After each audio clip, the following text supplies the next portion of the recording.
All right, now let's do this example here. So now we've got this function f of x 1 over x squared, which is the reciprocal squared function, the squared reciprocal function, right? So what is happening here? Well, all we have to do is realize that no matter what the sign of x is, x squared is always positive.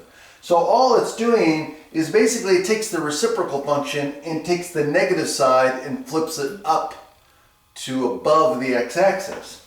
So it'll look like this.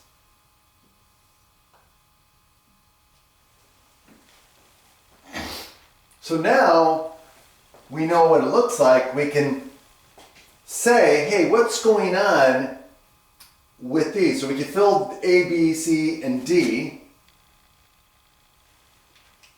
and say, hey, what is the behavior of the function in all 4 of these cases?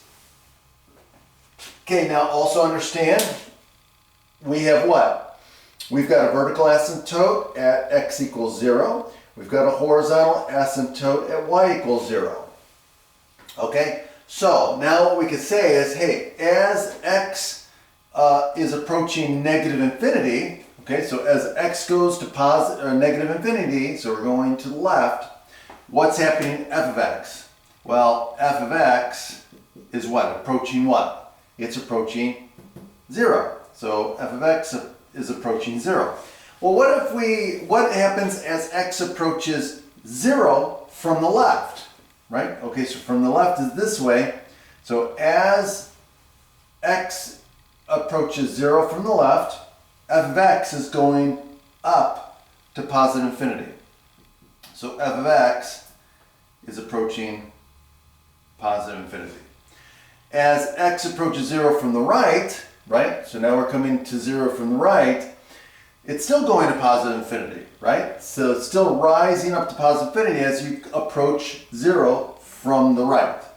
So we would say f of x approaches positive infinity.